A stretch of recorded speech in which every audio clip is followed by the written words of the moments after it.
The Thucydides Trap. I had no idea what it was.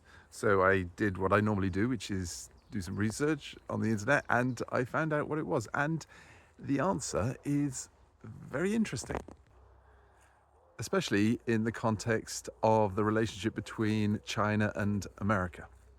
So in the 5th century BC, the dominant power in the Mediterranean was Athens, and in the modern context, that would be America.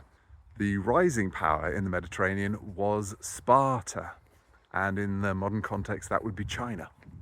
So the Athenians watched the rise in power of the Spartans with concern. They got more and more worried, some might even say paranoid. They decided that instead of just waiting for the Spartans to become too powerful for them, that they would attack them and weaken them or destroy them.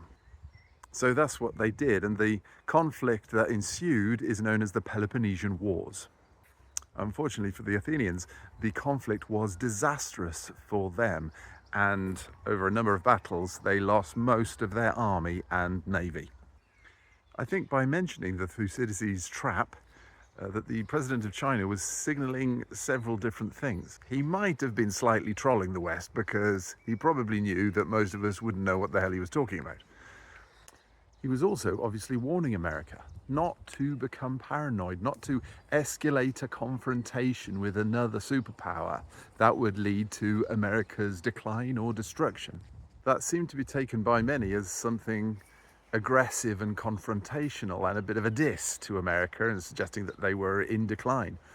But I think what the president of China was saying was more nuanced than that. Although the Spartans had clearly been victorious in the Peloponnesian Wars, the cost had been immense for them. Their armies had been hollowed out and been decimated by the conflict, and they weren't strong enough to hold on to their new position of power. The Spartan Empire didn't last very long.